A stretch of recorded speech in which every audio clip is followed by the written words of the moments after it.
We are at the Warsaw Security Forum 2024, and my next guest is Alicja Bachulska, Policy Fellow at the European Council on Foreign Relations.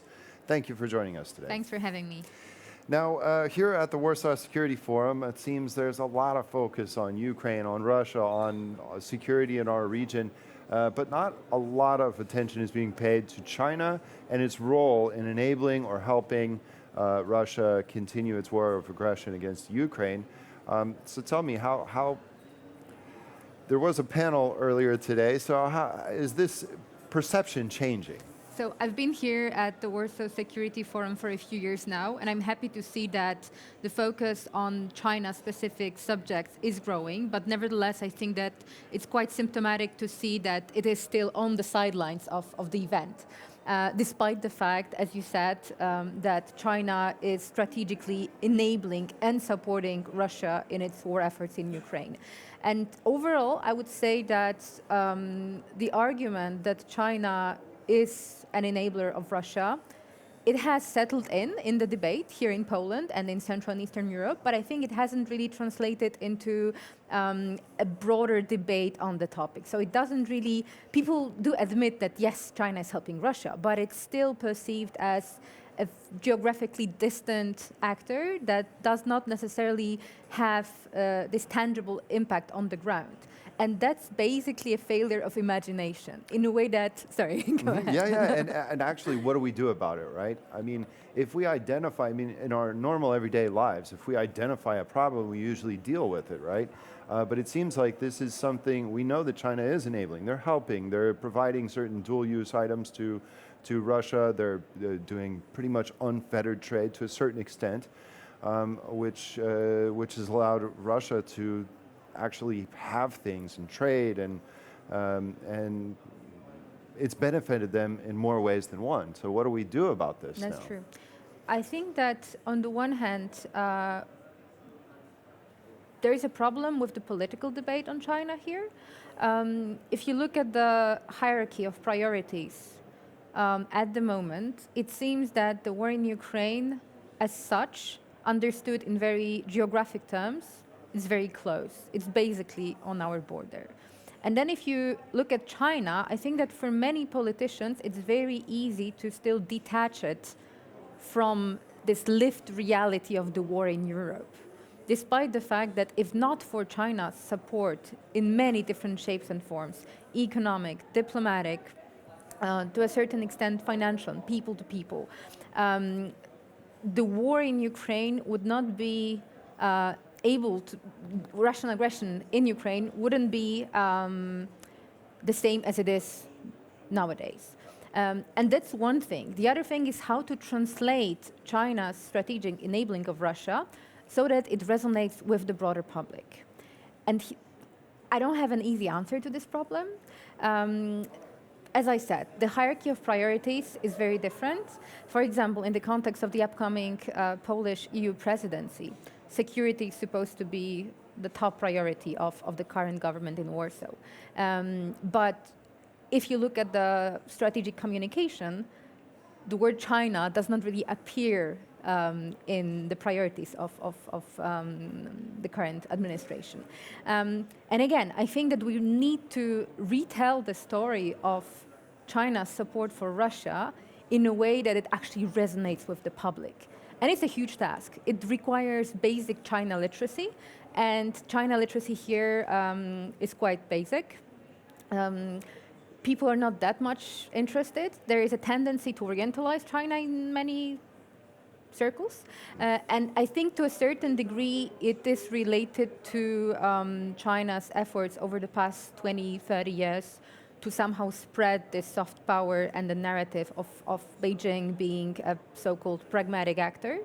And many people, and it's not a partisan problem here in Poland, many people still think about China using the same definitions that we used to have 10 or 15 years ago. And under Xi Jinping, China has changed tremendously. So we are not dealing with the same China as 15 years ago. And that's why we have to reassess our perceptions of what kind of threat it poses and then readjust our policies.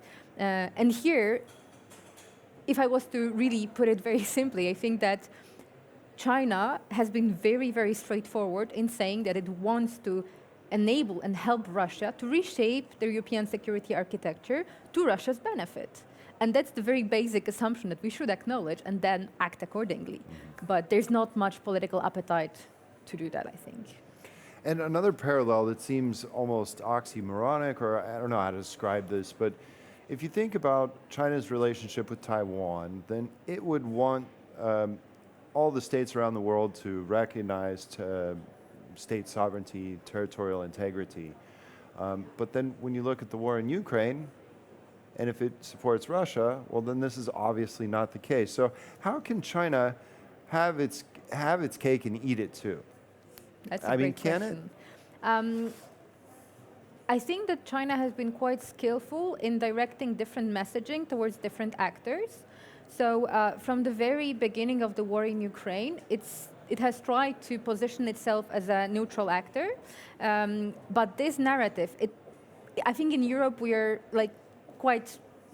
we're not buying it anymore. But if you look, for example, at what's happening in the so-called global south, I think that this kind of narratives about China being a responsible actor, an actor that is not really provoking other powers, not interfering in internal affairs of third countries, this narrative finds fertile ground.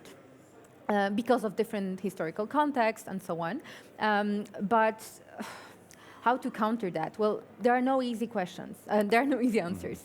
I think that essentially we have to understand that in the context of the war in Ukraine, China is looking at this war through the lens of the strategic rivalry with the US.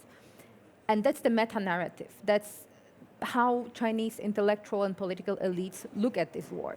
And because of this mindset, they're not really acknowledging the agency of countries such as Ukraine.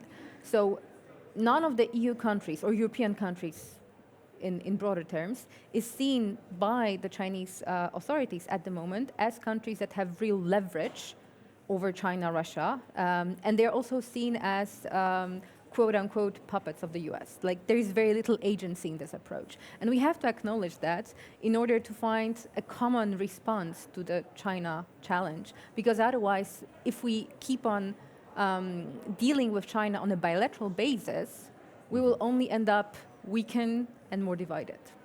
And that seems to be the exact course that all of Europe is on, right? I mean, everybody thinks just about trade and about not being politically so affected. But actually, as this war drags on in Ukraine, we are very affected by this, much more so than I think we realize. How to get the Europeans all on the same page and on the same track? I think we also have to acknowledge that China has already changed its paradigm when it comes to its development, economic development. For many years, we believed that for the authorities in Beijing, the main source of legitimacy was continued economic development in the country. And for around 4 decades, that was the case. But if you look at what happened in China under Xi Jinping, it's very clear that now China is not necessarily thinking only in economic terms, but in security terms. So security trumps everything. I think the leadership has entered this mindset where it's quite paranoid about the danger coming from the rivalry with the US. And that is quite, like a path-dependent mindset. So because of that, in Europe, the impact of China's economic industrial policy, and because of this shift that is now directed more towards security, the impact of China's industrial policy is very, very different than 10, 20 years ago. So China is exporting its overcapacity, overproduction. Look at the whole debate on, for example, electric vehicles. Right. It's not really something that is debated that widely outside of the China bubble, but essentially the decision whether we want to impose tariffs on Chinese electric vehicles is a decision about European capacity to reindustrialize, to be able to secure some part of this economic cake in competition with China. And that's not something that is really trickling down to the broader debate, or at least I'm not seeing it. Yeah, even though it's against our own climate policy, it's a big dilemma. It is a wake-up call. It's a big dilemma. It's a wake-up call. Alicja Bachulska, Policy Fellow at the European Council on Foreign Relations. Thank you very much for this conversation. Thank you very much. And that'll do it here from the Warsaw Security Forum. Thank you for joining us, and stay with us for more here on TVP World.